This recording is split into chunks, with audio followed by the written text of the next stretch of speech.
Ma prochaine invitée vient nous parler de l'organisme Les Chiens Togo qui vient d'être lancé il y a de cela 1 an et demi. Noémie Labérois qui est directrice et fondatrice. Bonjour. Bonjour. Alors, qu'est-ce que pour les chiens à la maison et pour moi, qu'est-ce que l'organisme Les Chiens Togo? Les Chiens Togo, dans le fond, c'est une fondation qui transforme des chiens abandonnés en chiens d'assistance psychologique. C'est notre expertise. Donc, par exemple, pour des vétérans qui auraient un stress post-traumatique, des adultes qui auraient des troubles d'anxiété généralisée, des enfants qui auraient un trouble autistique. Et où vous les prenez, les chiens? Vous dites abandonnés, mais... On a en fait 15 refuges à travers le Québec avec lesquels on est partenaire, comme la SPA Shawinigan, SPCA Montréal, SPA Québec. Et on a formé une équipe d'évaluateurs bénévoles qui sont souvent des employés en fait de ces refuges-là pour repérer quand on a des bons candidats dans le refuge et quand un chien a l'air d'avoir de potentiel, parce qu'on ne peut pas le voir en quelques minutes évidemment, on va sortir le chien du refuge pour une évaluation qui va durer environ 2 à 3 semaines.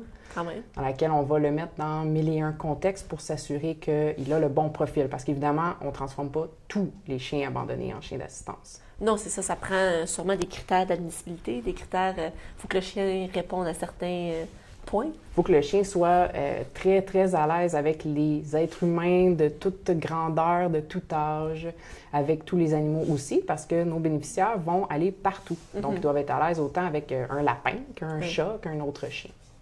Et donc, il y a des personnes, une fois qu'ils ont repéré le chien dans ces centres-là, ils vous les envoient, ils vous téléphonent? Comment ça fonctionne? Non, notre équipe est vraiment formée. Ils ont suivi des formations qu'on leur a offertes pour être en mesure d'évaluer le chien à la maison. Donc, nos chiens, on ne les prend pas dans un refuge pour les mettre dans un autre refuge. On les prend dans le refuge, on va le sortir, on va le mettre chez un évaluateur bénévole. Et cet évaluateur-là va être suivi par 2 comportementalistes canins. Dans le fond, par Facebook, hein, la magie des médias sociaux. Et voilà. Ils vont devoir faire des vidéos d'absolument tous les tests qui ont été évidemment standardisés, puis suivre un protocole d'évaluation. Puis moindrement qu'il y a une petite cloche qui sonne, mais malheureusement, le chien ne pourra pas être admis dans notre programme. C'est quand même rare qu'un chien se qualifie, étant donné qu'on a vraiment de nombreux programmes, mais malheureusement, ayant un demi-million d'animaux abandonnés au Québec chaque année, on en trouve toujours quand même des bons candidats. Et comment vous sélectionnez la personne qui va recevoir le chien? Bien, on est aussi sévère pour nos humains que nos chiens. En fait, dans notre programme, on ne parle pas d'une personne qui est un peu stressée, qui a le goût de sortir avec son animal. Une des conditions, c'est qu'ils doivent être référés par psychologue ou psychiatre. Et cette personne-là qui les suit doit dire « oui, je pense qu'un chien pourrait être aidant pour cette personne ». Dans le fond, l'objectif, c'est que la personne a pris d'autres moyens. Parce que pour nous, un chien, ce n'est pas magique, ce n'est pas une solution qui va régler tous les problèmes. Et on doit s'assurer que la personne a déjà en place un suivi adapté. Peut-être si elle a besoin de médicamentation, elle a déjà été chercher cette aide-là, puis elle ne fait pas juste compter sur la présence du chien. Mais la zoothérapie fait quand même des miracles. Bien, ça, c'est une autre question. Le mot zoothérapie n'est pas clair exactement qu'est-ce que ça veut dire. Moi, j'aime plus ou moins l'utiliser parce que nos chiens, c'est pas juste magique, on les flatte puis je me sens mieux. Non, non. Chaque chien, en fait, a un entraînement spécifique aux besoins spécifiques de sa personne. Donc, nos chiens ne suivent jamais le même entraînement. Une personne qui serait très, très nerveuse, puis quand elle est nerveuse, elle joue avec ses mains sans arrêt. On va apprendre aux chiens à alerter face à ce comportement-là en particulier, à son chien, à elle. De venir avec son museau défaire les mains de la personne pour qu'elle se rende compte, oh mon Dieu, OK, je suis en train de vivre l'anxiété, des fois on ne se rend pas compte. Puis là, j'ai un moyen de m'aider, dans le fond, un moyen de gestion de l'anxiété. Fait qu'on ne parle pas du chien comme je fais juste donner un chien à quelqu'un, puis voilà, ça fait du bien. Des fois, c'est vrai que ça fait du bien d'avoir un chien, on le sait, mais c'est pas de la magie. J'aime moins cette définition. Je comprends. Et combien de temps ça peut prendre former un chien? Parce que si ça veut dire qu'il faut qu'il repère le comportement que l'humain fait pour il dire arrête ça ou bien, nos éducatrices canins sont vraiment très, très compétentes. Ils maîtrisent bien la science du conditionnement, en fait. Moi, à la base, j'ai étudié en psychoéducation, en psychologie. Donc, Pavlov, Skinner, le behaviorisme, c'est du conditionnement.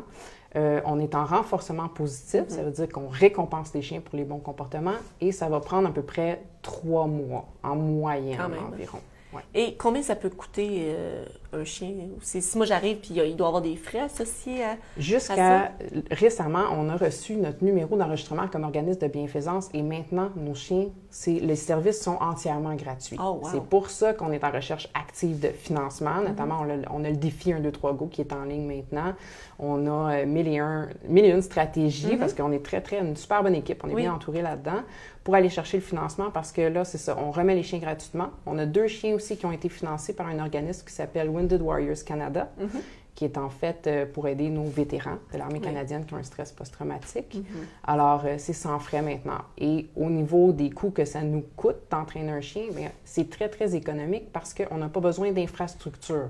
Vu qu'on ne prend pas un chiot qu'on devrait là, pendant plusieurs faire de la reproduction, payer pour des reproducteurs, étant donné qu'on prend un chien d'un refuge, on le met chez un bénévole et ensuite il va directement chez l'éducatrice canin. On n'a pas besoin d'une place pour garder tous ces chiens-là. Voilà, de gros local. Oui, exactement. Et le projet, ça fait 1 an et demi qu'il est mis sur pied. Oui. Combien avez-vous entraîné de chiens et les donner à des personnes? Bien, on est très fiers de dire qu'on en a remis 18, en fait, ce qui est énorme parce que ça refait à peu près un chien par mois. On a beaucoup de nos bénéficiaires qui ont témoigné, oui. Et c'est très rapide pour des chiens d'assistance. La raison est que, justement, nos chiens, une fois évalués, ils sont prêts tout de suite à suivre l'entraînement parce que c'est uniquement des chiens adultes qu'on prend pour avoir une personnalité stable. Le chien, s'il montre les bons comportements, il est prêt à suivre l'entraînement et ensuite, il devient chien d'assistance. Madame Noémie Labérois, une excellente initiative et on va poursuivre l'entrevue avec une de vos collègues à l'instant. Merci beaucoup d'avoir pris le temps de venir nous expliquer ce merveilleux projet qui est les chiens Togo. Bien, merci à vous.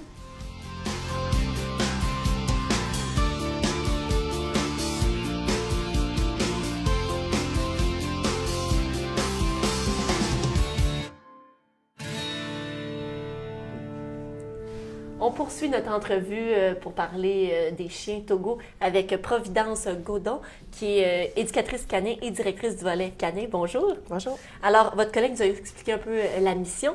Là, on va parler du défi 1, 2, 3. 1, 2, 3, Togo. Exact. Togo, c'est ça. Oui. Et qu'est-ce que ce défi? Parce qu'elle parlait de recherche de financement. Exactement. Étant donné que depuis peu, on a maintenant, on est activement à la recherche de financement.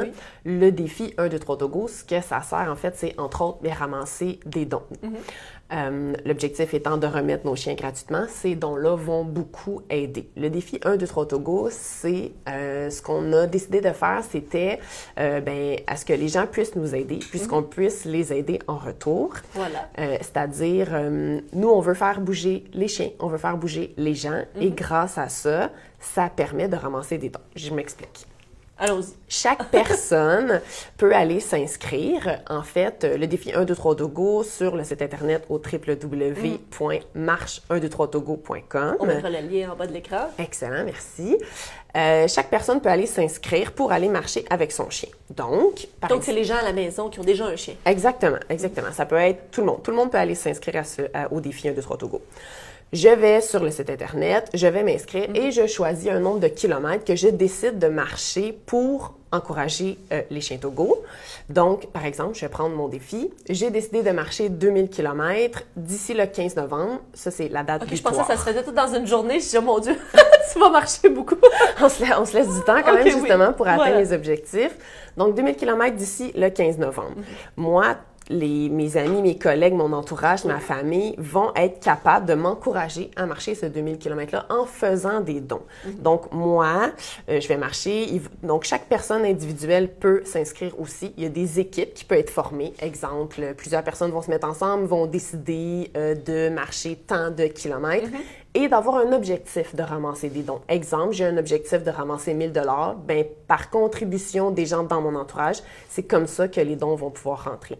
Donc, on peut être une personne individuelle qui marche avec son chien, on peut être un groupe de personnes qui marchent avec leur chien. Et puis, nos supporters, dans le fond, nous encouragent pour avoir des dons pour ramasser. En fait, l'objectif est de ramasser 100 000 $ quand même, pour remettre 10 chiens d'assistance psychologique. Pour l'année prochaine qui s'en vient. Exactement, pour l'année à suivre. Et tu as pris comme défi 2000 km à la maison. Peut-être que les gens nous regardent, oh mon Dieu, est-ce que je suis obligée d'en prendre autant? On a des gens qui ont décidé de marcher 500 km, 100 km. Le nombre de kilomètres n'a pas d'importance. Le nombre que les personnes se sont fixées dessous à ramasser, oui, ce qu'ils veulent, c'est atteindre leur objectif, mais si jamais ils n'atteignent pas l'objectif, il n'y a pas de conséquences. Ils ne doivent pas, exemple, débourser le reste de montant qu'ils n'ont pas réussi. Oui, c'est ça à avoir. Mais je pense que c'est une course qui vient toucher tout le monde. Plus le chien marche, le chien des gens au quotidien, ben moi, il est tannant. C'est comme ça qu'on explique ça aussi, exact. Donc, ça fait bouger les chiens, les gens aussi, peuvent sortir à l'extérieur, profiter du beau temps, étant donné que le printemps et l'été s'en vient jusqu'à cet automne. Donc, ça permet à tout le monde de bouger, puis ça permet justement collectivement de ramasser des dons. Et est-ce qu'on rentre les kilomètres parcourus au fur et à mesure? Les gens, oui, vont tenir leur page à jour. Donc, à tous les jours, ils vont prendre des photos de leur marche. On prend des photos, on met des vidéos pour montrer. Aujourd'hui, j'ai marché 6 km avec mon chien. Puis, sur, en fait, le site Marche 1, 2, 3 Togo, à toutes les fois, au bout du profil, on peut mettre la date, le nombre de kilomètres qu'on a marché et partager ça et poster très motivant comme défi, le défi 1, 2, 3 Togo, très motivant. Et votre objectif est de remettre 10 chiens pour la prochaine année qui s'en vient. J'ai envie de vous poser comme question, lorsque les chiens, vous les avez formés, vous les avez mis dans une famille, peut-être certains qui ont déjà reçu leur chien feront le défi, est-ce qu'il y a comme un suivi que vous faites après? Oui, autant exactement. Du chien, mais de la personne des deux. Qui l'a? Oui, les deux suivis sont très importants. Les suivis sont très serrés. On va communiquer avec les bénéficiaires qui viennent tout juste d'avoir le chien au début de façon quotidienne. Donc, à tous les jours, on va prendre des nouvelles pour s'assurer du bien-être justement des deux parties. Il y a un gros suivi qui est très important durant la période d'intégration de l'animal. Donc, on dit qu'il y a une période d'intégration moyenne pour un chien, une famille, tout ça pour l'adaptation, c'est environ 6 semaines. Donc, ce 6 semaines-là, je dirais qu'il est très serré. On va se parler de façon quotidienne et on prend des nouvelles tout au long de la vie des bénéficiaires, du chien, de l'animal. Chaque question que les gens vont se poser vont nous le rapporter rapidement pour qu'on soit toujours en mesure de bien les guider, bien les coacher, bien sûr, et puis faire toujours en sorte que tout continue de bien aller. Et ça doit faire des belles histoires, j'imagine. C'est récent quand même, peut-être d'ici 2-3 ans, les gens vont peut-être vous rappeler et dire ça a vraiment fait une grosse différence. Mais déjà, oui. On a déjà en fait des témoignages aussi de gens qui ont leur chien pour dire à quel point dans le quotidien, ils vont l'aider, que ce soit au niveau du sommeil, que ce soit pour sortir dans les endroits publics. Toutes sortes de sphères personnelles à eux parce que chaque histoire est différente. Oui, donc, ils vont nous rapporter toutes ces petites choses-là. Et ça, c'est vraiment c'est vraiment notre petite victoire, ça, qui fait en sorte que le projet, un coup qui est mis à terme, un coup que le chien est dans sa famille, puis qu'on a ces bonnes nouvelles-là, ben c'est ça qui fait du bien, là.